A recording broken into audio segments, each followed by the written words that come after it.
Hello everyone, this is tech coder AV. Welcome to Java project series. और हम आ चुके हैं एक और न्यू वीडियो के साथ में।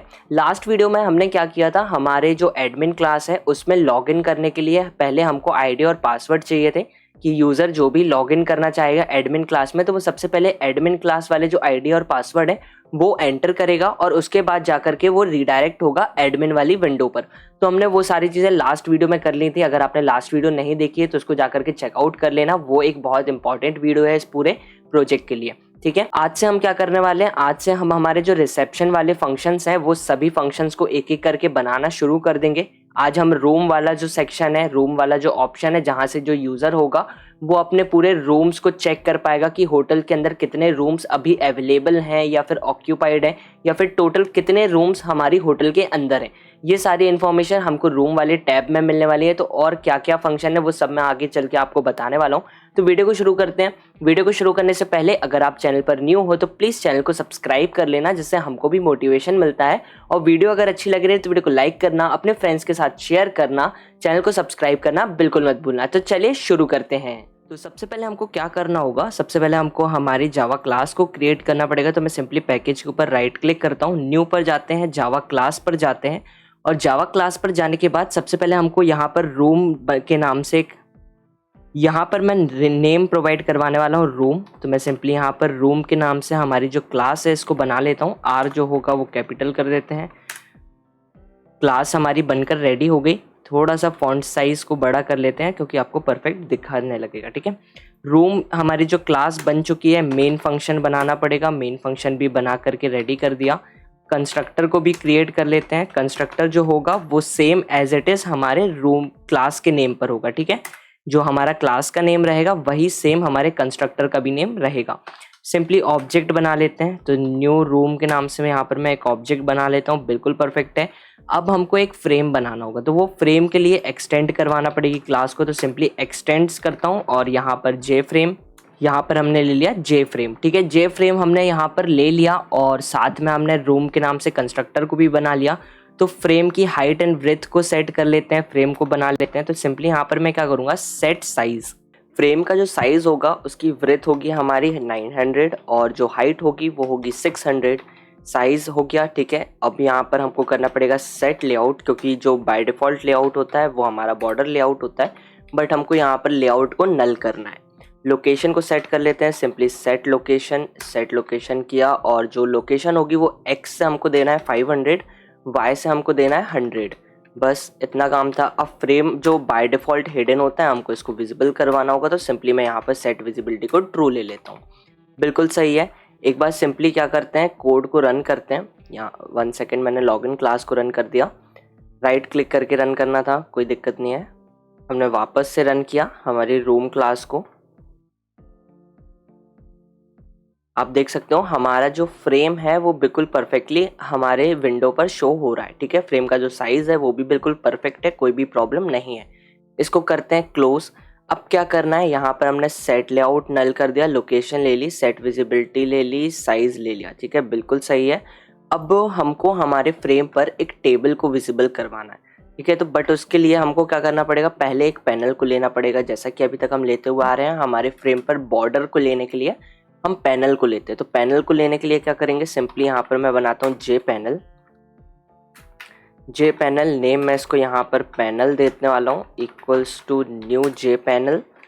क्लोज करके नीचे आ जाते हैं। नीचे आकर के यहाँ पर पैनल लेंगे, panel dot set bound, simply यहाँ पर सेट बाउंड कर देते हैं। और एक्स से हो जाएगा पैनल 5, वाई से भी 5 और ब्रेथ होगी 890, क्योंकि ब्रेथ हमने 900 ली हुई है।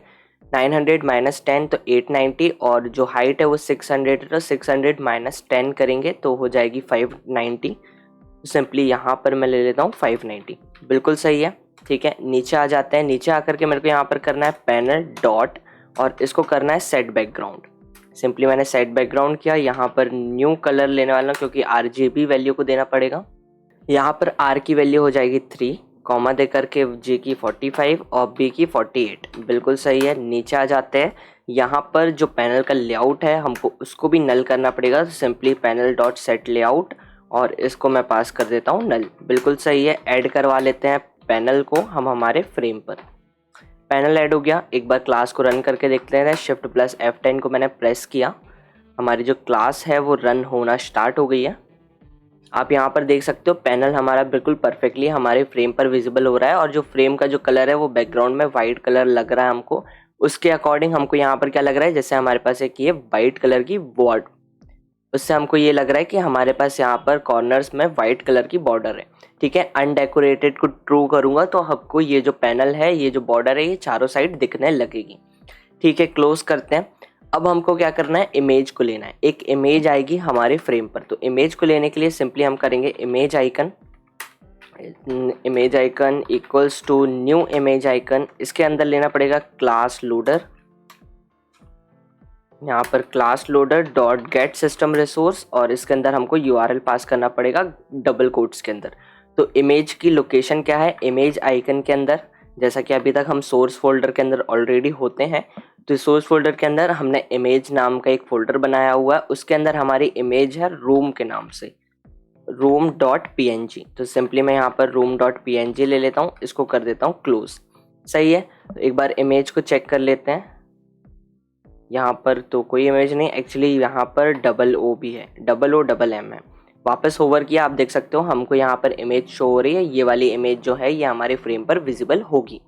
ठीक है, इमेज ले लिया, इमेज को स्केल करना पड़ेगा, तो सिंपली मैं यहाँ पर एक इमेज ले लेता हूँ। नाम में यहाँ पर image equals to get image करना पड़ेगा, actually image icon dot get image. ठीक है, इसके बाद गेट स्केलर इंस्टेंस, और इसके अंदर जो विड्थ होगी वो मेरे को पास करना है 200, हाइट भी 200, और जो इमेज है वो स्केलर डिफ़ॉल्ट होने वाली है। तो यहाँ पर इमेज डॉट स्केलर डिफ़ॉल्ट, इसको कर दिया क्लोज। हमारी जो इमेज है वो भी स्केल हो गई। अब वापस से इमेज आइकन के अंदर लेकर के जाना पड़ेगा, वापस से इमेज आइकन, इसको मैं ले लेता हूँ image icon 1 equals to new image icon, और इसके अंदर मैं पास कर दूंगा हमारी इमेज को जो स्केल हो चुकी है। ठीक है, अब फ्रेम पर सेट करवाना है तो J लेबल का यूज़ करना पड़ेगा, तो J label equals to new J label, और इसके अंदर मेरे को पास कर देना है हमारे इमेज आइकन 1 को। बिल्कुल परफेक्ट है, लेबल को सेट करवा लेते हैं। Simply label dot set bound करना पड़ेगा, और जो सेट बाउंड में पोजीशन होगी वो X से होने वाली है 600, Y से हो जाएगी 200, और ब्रेथ सेम रहेगी 200, और हाइट भी 200 जो हमने स्केल के टाइम पे ली हुई है। ठीक है, अब पैनल के ऊपर ऐड करवाना है, तो पैनल डॉट ऐड का यूज़ करके इसके अंदर मैं पास कर दूंगा लेबल को। बिल्कुल परफेक्ट है। वापस शिफ्ट प्लस F10 को मैंने प्रेस किया, क्लास हमारी रन होना स्टार्ट हो चुकी है। आप यहाँ पर देख सकते हो हमारी जो इमेज है वो बिल्कुल परफेक्टली हमारे फ्रेम पर विजिबल हो चुकी है। ठीक है, अब इसको वापस से क्लोज कर देते हैं। अब आपने देखा होगा इंट्रोडक्शन वीडियो में कि हमारे पास यहाँ पर एक टेबल होती है। ठीक है, उस टेबल के अंदर हमारा जितना भी डेटा होता है वो सब निकल कर आकर के स्टोर हो जाता है। तो टेबल को लेने के लिए हम क्या करेंगे, यहाँ पर हमको लेना पड़ेगा J टेबल। अब ऊपर आना पड़ेगा। ठीक है, पहले तो ऊपर आते हैं और ग्लोबली डिक्लेयर करवाते हैं टेबल को। हम यहाँ पर लेते हैं J टेबल। एक्चुअली टेबल को ग्लोबली डिक्लेयर करवाने की इतनी ज़्यादा ज़रूरत नहीं है, बट फिर भी हम करवा देते हैं। यहाँ पर ले लिया टेबल नाम, इसको कर दिया क्लोज। वापस नीचे आते हैं, नीचे आकर के हमको यहाँ पर क्या करना है, टेबल लेना है। तो सिंपली यहाँ पर मैं लेता हूँ table equals to new J table, और इसको कर दिया क्लोज। ठीक है, इसके नीचे आते हैं, टेबल को भी हमको सेट बाउंड करना पड़ेगा। टेबल को करते हैं सेट बाउंड, क्योंकि टेबल का जो साइज़ होगा वो हमको बताना पड़ेगा, और साथ में लोकेशन भी बताना पड़ेगी। तो X से हो जाएगी टेबल 10, Y से हो जाएगी 40, हाइट एंड ब्रेथ हो जाएगी टेबल की 500, और जो हाइट होगी वो हो जाएगी 400। ठीक है, बिल्कुल सही है। टेबल वापस से लेते हैं, टेबल डॉट सेट बैकग्राउंड, और बैकग्राउंड कलर जो होगा वो हमको वापस से न्यू कलर लेना है।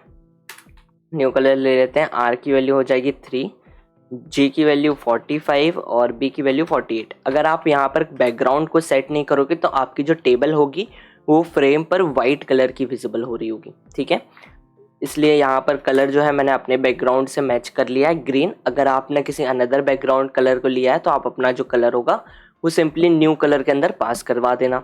ठीक है, अब इसको करते हैं सेट फोरग्राउंड, क्योंकि बाय डिफ़ॉल्ट जो कलर की टेक्स्ट का कलर होता है बाय डिफ़ॉल्ट हमारे टेबल के अंदर वो होता है ब्लैक कलर का, बट हमको ब्लैक कलर नहीं चाहिए, हमको यहाँ पर कलर डॉट वाइट करना पड़ेगा। एक्चुअली यहाँ पर वाइट करना पड़ेगा, बिल्कुल परफेक्ट है।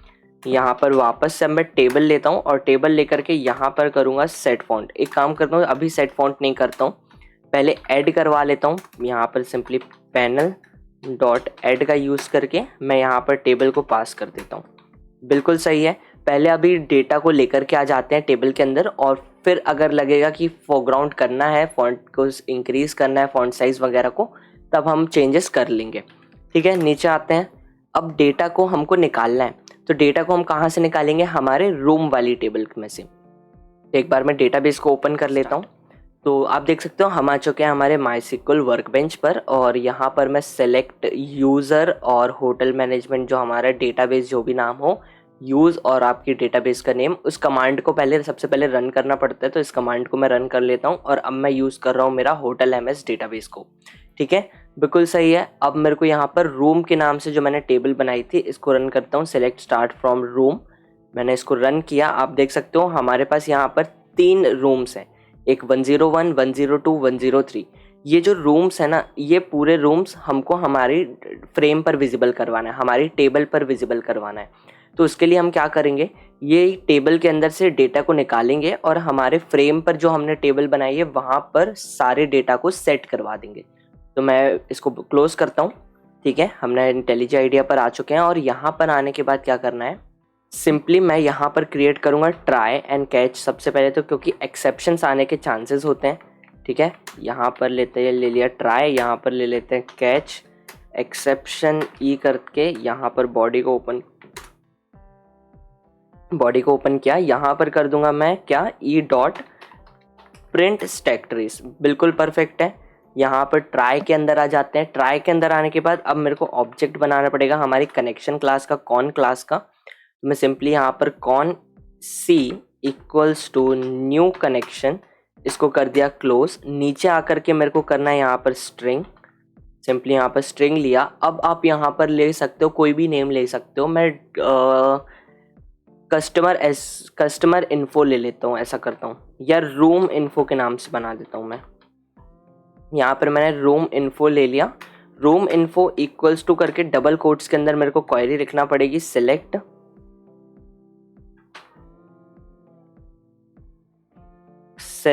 स्टार फ्रॉम, और यहाँ पर मेरे को जो टेबल है उसका नेम मैं यहाँ पर प्रोवाइड करवा दूंगा। तो टेबल का नेम हो गया रूम। ठीक है, सेलेक्ट स्टार फ्रॉम रूम, इसको क्लोज किया। नीचे आते हैं, यहाँ पर मेरे को स्टोर करवाना है रिजल्ट सेट के अंदर। तो सिंपली मैं यहाँ पर रिजल्ट सेट ले लेता हूँ, और यहाँ पर नेम जो है वो भी रिजल्ट सेट दे दूंगा, और इक्वल्स टू करके C dot statement dot execute query करना पड़ेगा हमको। यहाँ पर एग्जीक्यूट क्वेरी किया, और इसके अंदर मैं पास कर दूंगा रूम इन्फो, जो हमारी स्ट्रिंग क्वेरी बनाई थी, इसको क्लोज किया। ठीक है, अब हमारी जो भी डेटा होगा वो डेटा आकर के हमारे रिजल्ट सेट के अंदर स्टोर हो जाएगा। बिल्कुल सही है। अब इस जो डेटा आकर के रिजल्ट सेट के अंदर स्टोर होगा, उस डेटा को हमको हमारी टेबल पर सेट करवाना है। ठीक है, तो यहाँ पर मैं लेता हूँ टेबल, यहाँ पर टेबल लिया, इसको करता हूँ सेट मॉडल। यहाँ पर हो गया सेट मॉडल, इसके अंदर मैं पास करना है डीबी यूटिल्स। यहाँ पर डीबी यूटिल्स लेने का ट्राई कर रहा हूँ। ठीक है, यहाँ पर मैंने डीबी यूटिल्स लिया, बट आप यहाँ पर देख सकते हो मेरे को एरर शो हो रहा है। डीबी यूटिल्स, अब मेरे को करना है result set to table model करना पड़ेगा। ठीक है, तो यहाँ पर मैं लेता हूँ रिजल्ट सेट। आप देख सकते हो यहाँ पर मेरे को शो हो रहा है एरर। ठीक है, कोई भी सजेशन नहीं आ रहा है, कुछ भी नहीं आ रहा, मेरे को यहाँ पर एरर शो हो रहा है। तो इसके लिए आप जब भी किसी टेबल के अंदर डेटा को सेट करवाते हो, जब आप डीबी यूटिल्स का यूज़ करते हो, तो इसके लिए आपको एक जार फाइल को अपनी प्रोजेक्ट की लाइब्रेरी में इंस्टॉल करवाना होता है। तो यहाँ पर सिंपली प्रोजेक्ट की लाइब्रेरी में फाइल को इंस्टॉल करवाने के लिए हम क्या करेंगे, यहाँ पर जाते हैं। ठीक है, फाइल्स पर गए, फाइल्स पर जाने के बाद प्रोजेक्ट स्ट्रक्चर पर जाएंगे। प्रोजेक्ट स्ट्रक्चर पर पहुंच गए। यहाँ पर आप देखो हमने माईसीक्वल कनेक्टर के नाम से एक जार फाइल को ऑलरेडी इंपोर्ट करवाया था, जब हम हमारे प्रोजेक्ट को हमारे डेटाबेस के साथ में कनेक्ट कर रहे थे। ठीक है, वहाँ पर ड्राइवर मैनेजर के अंदर हमको नल पॉइंट के एक्सेप्शंस मिल रहे थे, स्टेटमेंट पर भी एक्सेप्शंस आ रहे थे, तब हमने यहाँ पर जार फाइल को इंपोर्ट करवाया था। सिंपली आपको क्या करना है, वापस से यहाँ पर प्लस के आइकन पर क्लिक करना है, जावा पर क्लिक करना है। ठीक है, और आपकी जो भी फाइल है, जहाँ पर भी आपने फाइल को डाउनलोड करके रखा हुआ है, डिस्क्रिप्शन में लिंक आपको मिल जाएगी RS2 XML jar फाइल के नाम से, ठीक है। सिंपली जहाँ पर भी आपने उस फाइल को डाउनलोड करके रखा है, उस फाइल को आपको सिलेक्ट कर लेना है। यहाँ से मैंने सिलेक्ट कर लिया RS2 XML.jar फाइल, ठीक है। ओके पर क्लिक करना है। आपकी जो फाइल है यहाँ पर वापस ओके। और आपकी जो फाइल है वो आपके डेटाबेस में की लाइब्रेरी जो होगी, जो भी आपके प्रोजेक्ट की लाइब्रेरी होगी, वहाँ पर इंपोर्ट हो जाएगी। यहाँ पर इंपोर्ट हो गई, ठीक है। हमको यहाँ पर विजिबल होने लगी हमारी फाइल। अप्लाई पर क्लिक किया, बिल्कुल परफेक्ट है। ओके पर क्लिक कर दिया, बिल्कुल सही है, ठीक है। हमारी जो जार फाइल है वो हमारे प्रोजेक्ट की लाइब्रेरी में आकर के इंपोर्ट हो चुकी है, ठीक है। नीचे JDK ने थोड़ा सा रन लिया और जल्दी से यहाँ पर कंप्लीट भी कर दिया। अगर आपके में थोड़ा टाइम ले रहा है इंटेलिजेंट आइडिया फाइल को इंपोर्ट करने में, तो कोई प्रॉब्लम नहीं है, आराम से फाइल को इंपोर्ट हो जाने देना। अब यहाँ पर मैं DB utils का अब जब मैं यूज़ करूँगा, तो सिंपली मैं जब यहाँ पर DB utils लिखता हूँ, यहाँ पर जैसे ही मैंने सिंपली DB utils लिखा, आप देख सकते हो अब मेरे पास सजेशन आ चुका है। क्यों आ चुका है? क्योंकि मैंने यहाँ पर क्या किया, मेरी जो जार फाइल रिक्वायर्ड होती है DB utils को यूज़ करने के लिए, वो मैंने यहाँ पर अपने प्रोजेक्ट की लाइब्रेरी के अंदर इंपोर्ट करवा दिया, ठीक है। अब जैसे ही मैंने DB utils लिखा, देखो आप मेरे को result set to table model यहाँ पर मेरे को सजेशन पे ऑलरेडी मिलने लगा है। तो सिंपली मैं ओके कर देता हूँ। मेरा जो लाइन है वो ऑलरेडी सिलेक्ट हो चुकी है, ठीक है। क्या हुआ, सिंपली यहाँ पर अगर आप DB utils को यूज़ कर रहे हो तो rs.xml.jar फाइल को आपको आपकी प्रोजेक्ट लाइब्रेरी में इंपोर्ट करवाना पड़ेगा। नहीं समझ में आया, एक बार वापस बैक कर लो वीडियो को और वो जो स्टेप है उसको थोड़ा अच्छे से फॉलो करना, ठीक है। प्रोजेक्ट जो फाइल है, वो फाइल की जो लिंक है वो आपको डिस्क्रिप्शन बॉक्स में मिल जाएगी। आप वहाँ से उस फाइल को डाउनलोड कर लो, ठीक है। और कहाँ जहाँ पर भी आपकी डाउनलोड होकर के सेव हो रही है, वहाँ से सिंपली प्रोजेक्ट स्ट्रक्चर पर से फाइल जब आप ब्राउज कर रहे हो, वहाँ पर सिलेक्ट कर लेना और सिलेक्ट करके अपनी प्रोजेक्ट की लाइब्रेरी में इंस्टॉल करवा लेना, कोई प्रॉब्लम नहीं है, ठीक है। अब यहाँ पर जो result set to table model है, इसके अंदर मेरे को पास करवाना है हमारा रिजल्ट सेट, ठीक है। इस रिजल्ट सेट के अंदर को हमको यहाँ पर पास करना है। क्यों? क्योंकि जो भी डेटा हमने सिलेक्ट फ्रॉम रूम क्वेरी को रन करके निकाला है, वो डेटा आकर के स्टोर हुआ है हमारे रिजल्ट सेट के अंदर, ठीक है। इसलिए हम यहाँ पर इसको पास कर देंगे। सिंपली मैं यहाँ पर पास कर देता हूँ रिजल्ट सेट को, बिल्कुल सही है। ट्राई एंड कैच के अंदर अभी कोई काम नहीं करना है, हमारा जो डेटा है वो निकल कर आना चाहिए। तो मैं सिंपली यहाँ पर Shift+F10 को प्रेस करता हूँ।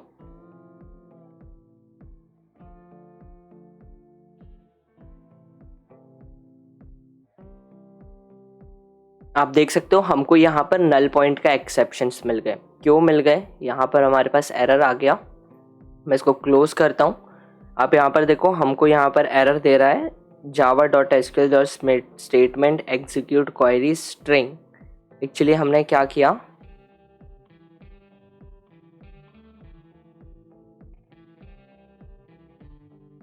c.statement.null ऐसा क्यों?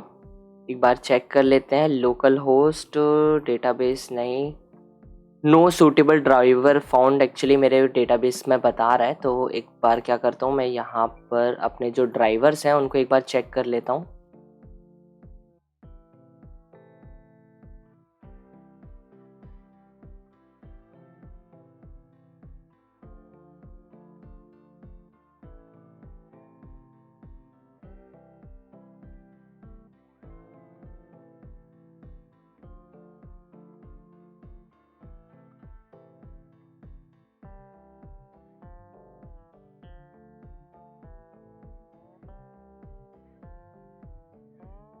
हमारी जो क्लास है अब बिल्कुल परफेक्टली रन हो चुकी है, ठीक है। और जो हमारी टेबल में जो डेटा था, जो हमने देखा रूम 101, 102 और 103 जो हमारे डेटाबेस में अवेलेबल थे, वो डेटा हमारे टेबल में हमारे फ्रेम पर विजिबल हो रहा है, ठीक है।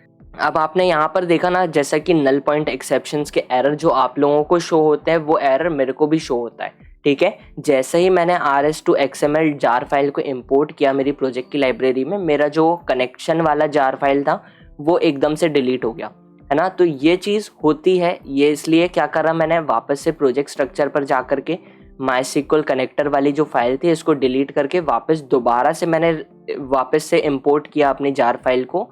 तो अब मेरा जो प्रॉब्लम है वो सॉल्व हो गया, ठीक है। अब आप यहाँ पर देख सकते हो मेरे पास दोनों जो फाइल्स हैं वो यहाँ पर अवेलेबल है और जो कोड है मेरा बिल्कुल परफेक्टली रन हो रहा है, ठीक है। तो ये एक्सेप्शंस आते रहते हैं, ठीक है।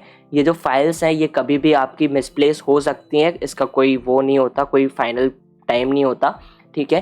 क्योंकि जब तक आप इस पूरे सॉफ्टवेयर को जो बना रहे हो, आप पूरा प्रोजेक्ट, इसको EXE फाइल में अगर जब तक आप कन्वर्ट नहीं करते हो, जब तक फाइल्स जो होती हैं वो मिसप्लेस होने के चांसेस बहुत ज़्यादा होते हैं, ठीक है।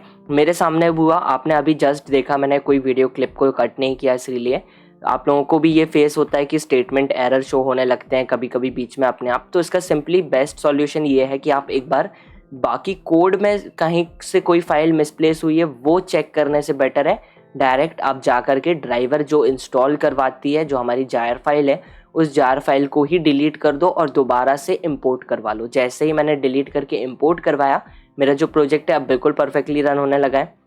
यहाँ पे मैं वापस आपको रन करके दिखाता हूँ। यहाँ पर आप देख सकते हो फ्रेम मेरा विजिबल हुआ और जो डेटा है वो मेरा आकर के मेरी इस फ्रेम वाली जो टेबल है यहाँ पर स्टोर हो चुका है, ठीक है। और नीचे मेरे पास कोई भी एक्सेप्शन नहीं आया, ठीक है। इसको क्लोज कर देते हैं, आगे का काम स्टार्ट करते हैं। कनेक्शन बना लिया, अब एक बटन बनाना होगी जो कि बैक नाम से होगी। तो बटन के लिए क्या करते हैं, वापस ऊपर आते हैं, थोड़ा सा फॉन्ट साइज को मैंने स्मॉल कर दिया था, वापस लार्ज कर लेते हैं, कोई प्रॉब्लम नहीं है। यहाँ पर ऊपर ग्लोबली डिक्लेयर करवाना पड़ेगा जे बटन, तो मैं जे बटन लेता हूँ और बटन को बैक नाम से यहाँ पर नेम दे देता हूँ। यहाँ पर सिंपली बैक ले लिया, नीचे आ जाते हैं, ट्राई एंड कैच के नीचे आकर के बैक लेता हूँ, back equals to new J button. इसको क्लोज करते हैं, इसके अंदर डबल कोट्स में बैक प्रोवाइड करवा देते हैं। सिंपली मैंने यहाँ पर बैक दे दिया। बैक बटन के हमको सेट बाउंड करना पड़ेगा, simply back dot set bound, और सेट बाउंड कर एक्चुअली सेट बैकग्राउंड हो गया, कोई नहीं, बैकग्राउंड को भी सेट करवाना ही करवा लेते हैं। यहाँ पर सेट बैकग्राउंड कलर ब्लैक हो जाएगा और बैकग्राउंड बैक डॉट,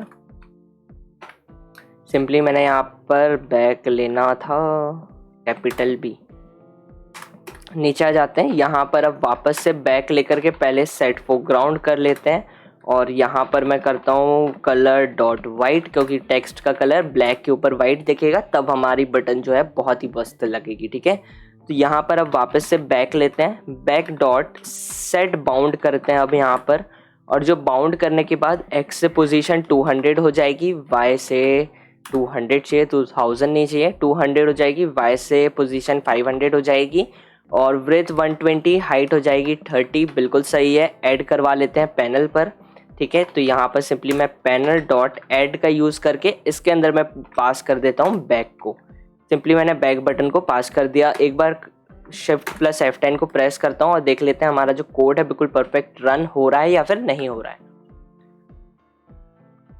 यहाँ पर हमारी बटन जो है बिल्कुल परफेक्टली हमारे फ्रेम पर विजिबल होना स्टार्ट हो गई है, ठीक है, बिल्कुल सही है। इसको क्लोज कर देते हैं, इसको मैंने क्लोज किया, इसको भी क्लोज कर दिया।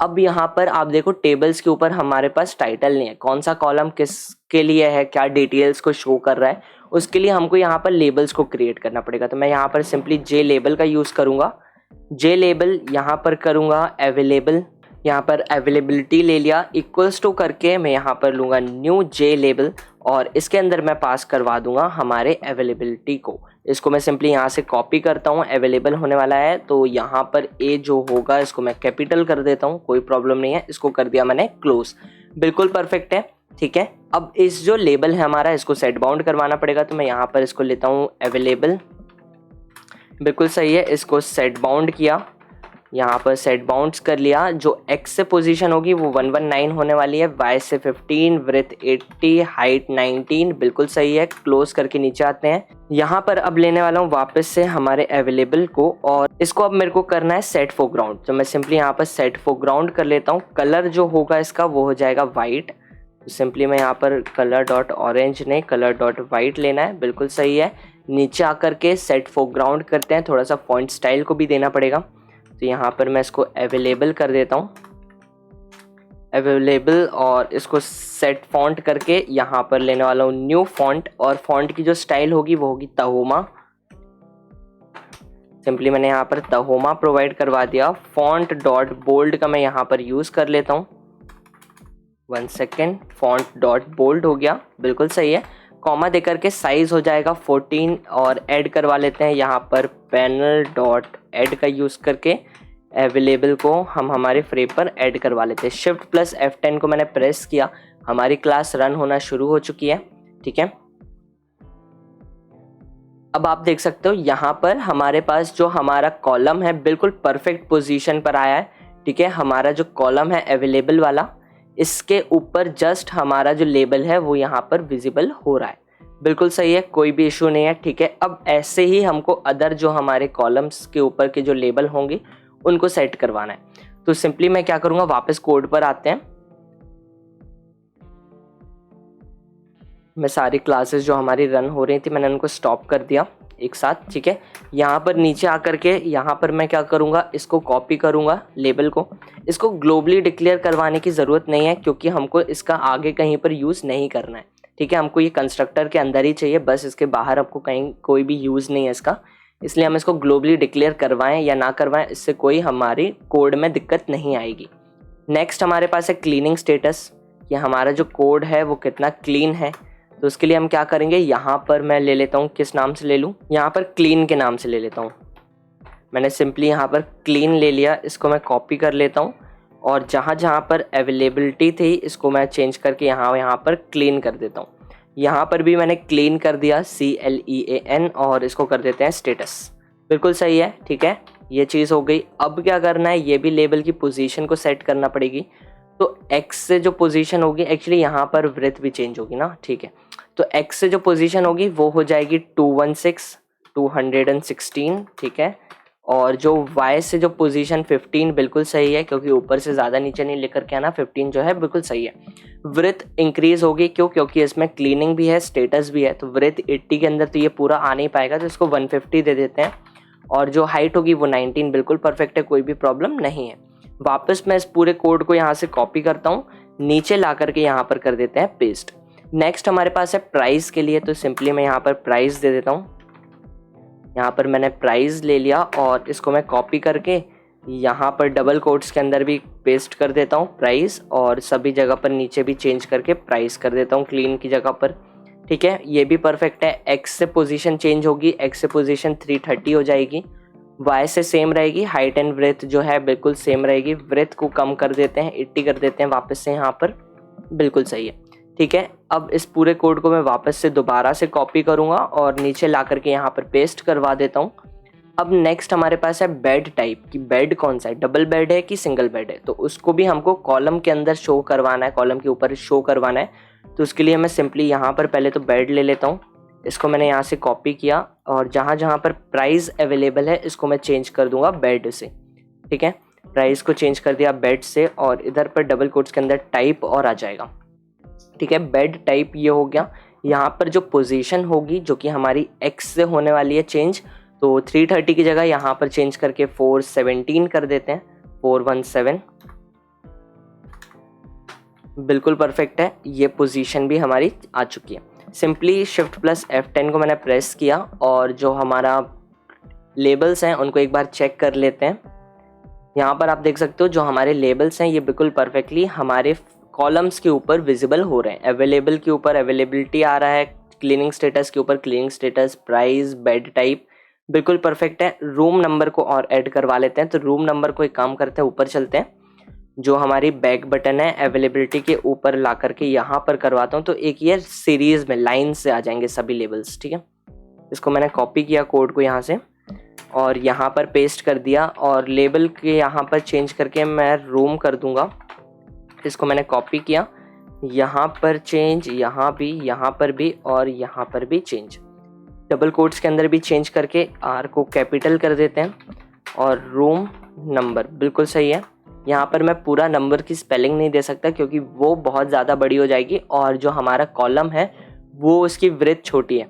ठीक है, तो हमारा जो टाइटल होगा वो हमारे कॉलम से बाहर जाने लगेगा, इसलिए सिंपली NO डॉट करके यहाँ पर शॉर्ट फॉर्म में नंबर दे देता हूँ।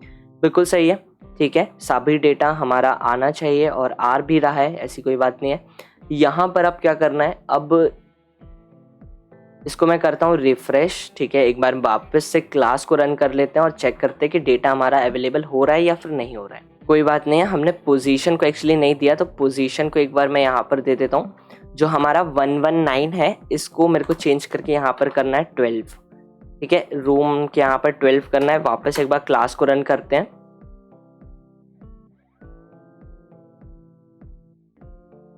आप यहाँ पर देख सकते हो रूम नंबर जो है हमारा बिल्कुल परफेक्टली फ्रेम पर विजिबल हो चुका है। अब बैक बटन पर क्लिक करने का काम करवाना है कि बैक बटन पर जब हमारे क्लिक होगा तब हमको क्या करना है कि हमारा जो भी डेटा है, वो जो भी फ्रेम है वो क्लोज हो जाना चाहिए और हम वापस पहुँच जाएंगे हमारे रिसेप्शन फ्रेम पर। तो इसके लिए क्या करते हैं, नीचे एक काम करता हूँ, एक्शन लिसनर को नहीं लगाता, हम पूरा काम यहाँ पर ही करवा लेते हैं। बटन का ओवरराइड नहीं करवाएंगे, डायरेक्ट हम एक ही कंस्ट्रक्टर के अंदर ही करवा लेते हैं। तो कंस्ट्रक्टर के अंदर मैं यहाँ पर आता हूँ, तो यहाँ पर मैं क्या लेने वाला हूँ, सिंपली मैं यहाँ पर लूँगा बैक डॉट और मैं इसको करूँगा ऐड एक्शन लिसनर। ठीक है, जैसा कि हम करते थे। ऐड एक्शन लिसनर लेने के बाद अब क्या करना है, यहाँ पर मेरे को पास करना है न्यू। सिंपली मैं यहाँ पर न्यू पास करता हूँ, न्यू एक्शन लिस्टर। ठीक है, न्यू एक्शन लिसनर मैंने जैसे ही किया, यहाँ पर आप देख सकते हो मेरा यहीं पर एक्शन लिसनर भी लग गया, यहाँ पर ही ओवरराइड होकर के मेरे पास एक्शन परफॉर्म भी आ चुका है। ठीक है, अब जो भी काम मैं एक्शन परफॉर्म के अंदर करूँगा वो बैक बटन के ऊपर काम, अब जो भी कोड मैं यहाँ पर बैक बटन के ऊपर लिखूंगा और जो भी काम मैं बताऊंगा कोड की हेल्प से कि बैक बटन पर क्लिक क्या करने के बाद क्या होना है, वो सभी चीज़ें यहाँ पर हो जाएंगी। तो इससे क्या बेनिफिट हुआ, हमको कंस्ट्रक्टर के बाहर एक्शन परफॉर्म को ओवरराइड करवाने की ज़रूरत नहीं पड़ी। ठीक है, मैंने कंस्ट्रक्टर के अंदर ही एक्शन लिसनर भी लगा दिया, एक्शन लिसनर को इम्प्लीमेंट बिना करवाए मैंने यहीं पर कॉल भी कर लिया और यहाँ पर ही मैंने एक्शन परफॉर्म को ओवरराइड भी करवा दिया। ठीक है, अब यहाँ पर आप देख सकते हो क्लास को मेरे को इम्प्लीमेंट करने की भी ज़रूरत नहीं पड़ी एक्शन लिसनर से। ठीक है, ये शॉर्टकट होता है। ग्लोबली अगर आपने बटन को नहीं डिक्लेयर भी करवाया ना, तब भी आपका कोड बिल्कुल परफेक्ट चलेगा, कोई भी प्रॉब्लम नहीं है, बट मैंने करवा दिया था। ठीक है, सेफ साइड के लिए। यहाँ पर अब क्या करना है, बटन जब बैक बटन पर क्लिक होगा तो मेरा जो फ्रेम है उसकी विजिबिलिटी को फॉल्स कर देना है, मतलब मेरा फ्रेम जो है वो क्लोज होना चाहिए। तो सिंपली मैं यहाँ पर फॉल्स ले लेता हूँ, बिल्कुल परफेक्ट है। क्लास को रन करते हैं एक बार, शिफ्ट प्लस F10 को मैंने प्रेस किया,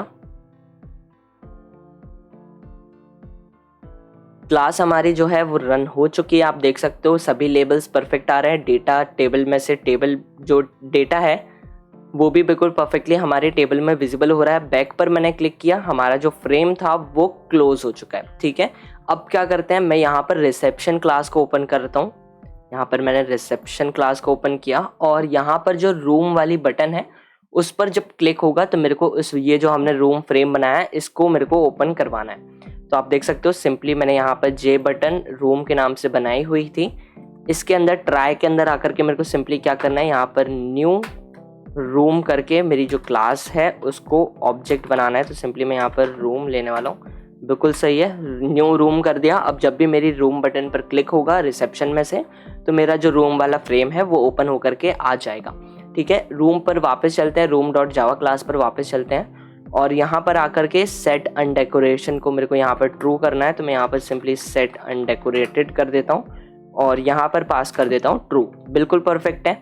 एक बार मैं लॉगिन क्लास से आपको लॉगिन करता हूँ और दिखाता हूँ कि कैसा हमारा प्रोजेक्ट जो है वो वर्क हो रहा है या फिर नहीं हो रहा है। एक दो रूम को और 103 तक हमारे पास रूम अवेलेबल है, 104 और 105 को भी ऐड करवा लेते हैं। यहाँ पर जो आईडी है वो है टेक कोडर, पासवर्ड जो है वो 1 से लेकर के 9 तक की डिजिट्स हैं, बिल्कुल परफेक्ट है। लॉगिन पर क्लिक किया, इनवैलिड, क्यों गलत एंटर किया क्या पासवर्ड, तो DER क्यों, क्या दिक्कत हो गई,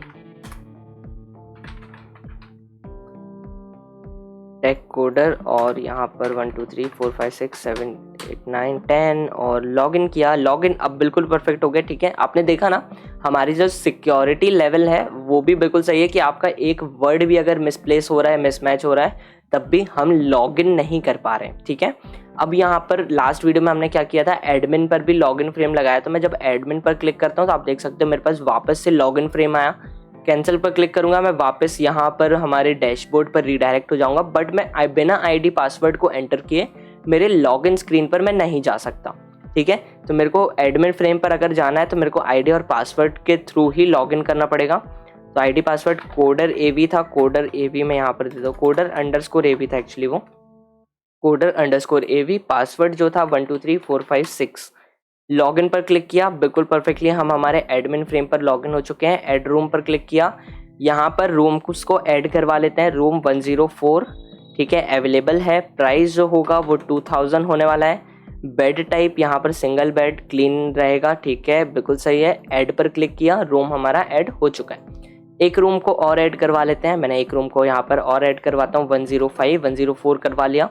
अवेलेबल है, प्राइस इसका 4000 हो जाएगा। सिंगल बेड नहीं डबल बेड होने वाला है, ये बिल्कुल सही है। ऐड पर क्लिक किया, रूम हमारा बिल्कुल परफेक्टली ऐड हो चुका है। ओके पर क्लिक किया, ठीक है। लॉग आउट पर क्लिक करूंगा तो मेरा जो पूरा कोड है, पूरा जो प्रोग्राम है वो क्लोज हो जाएगा, बट मैं यहाँ पर बैक बटन का यूज़ करके हमारे डैशबोर्ड पर आ चुका हूँ। आप यहाँ पर देखो बैक करके हम आ चुके हैं। एडमिन पर क्लिक करूंगा तो वापस से मेरे को यहाँ पर लॉगिन करना ही पड़ेगा, ठीक है। कैंसिल पर क्लिक करते हैं, डैशबोर्ड पर चलते हैं। रिसेप्शन क्लास पर मैंने क्लिक किया, हम आ चुके हैं रिसेप्शन फ्रेम पर। और यहाँ पर आने के बाद अभी हमने न्यू कस्टमर क्लास को तो नहीं बनाया, रूम क्लास पर जब मैं जैसे ही क्लिक करता हूँ रूम बटन पर, आप देख सकते हो हमारे सामने जो हमने अभी फ्रेम को क्रिएट किया है वो फ्रेम आ चुका है हमारे सामने, बिल्कुल परफेक्ट शो हो रहा है, ठीक है। यहाँ पर टेबल में आप देख सकते हो अभी तक 103 तक था, अब 104 भी यहाँ पर ऐड हो चुका है। सिंगल बेड 2000 और 105 हमारा 4000 रुपीज़ का डबल बेड का रूम है, ठीक है। 104 105 अभी मैंने आपके सामने ऐड करवाए, वो दोनों रूम्स मेरी टेबल पर यहाँ पर विजिबल होने लगे, ठीक है। बिल्कुल सही था, पूरा फ्रेम हमारा कंप्लीट हो चुका है। आपको होप सो सारी चीज़ें क्लियर हुई हो। अगर कहीं पर डाउट लग रहा है तो टेलीग्राम ग्रुप की जो लिंक है वो आपको डिस्क्रिप्शन बॉक्स में मिल रही है, वहाँ से चेकआउट कर सकते हो, ठीक है। लिंक से ज्वाइन कर लो, वहाँ पर डिस्कशन ग्रुप को भी ज्वाइन कर लो। जो भी आपको कन्फ्यूजन है, जो भी एरर्स आ रहे हैं या फिर प्रॉब्लम फेस करना पड़ रही है, तो वो सभी डाउट्स आप मेरे से वहाँ पर क्लियर कर सकते हो, ठीक है। होप सो आप लोगों को सारी चीज़ें क्लियर हुई हो। जो rs.jar फाइल है जो कि इंपोर्ट करवाना पड़ेगी DB utils को अगर आपको यूज़ करना है, तो उसकी जो लिंक होगी वो जार फाइल की, वो भी आपको डिस्क्रिप्शन बॉक्स में मिल रही होगी। आप वहाँ से जाकर के सिंपली लिंक को एक्सेस कर सकते हो। गूगल ड्राइव की लिंक है, आप वहाँ से लिंक से फाइल को डाउनलोड कर सकते हो ईजिली तरीके से।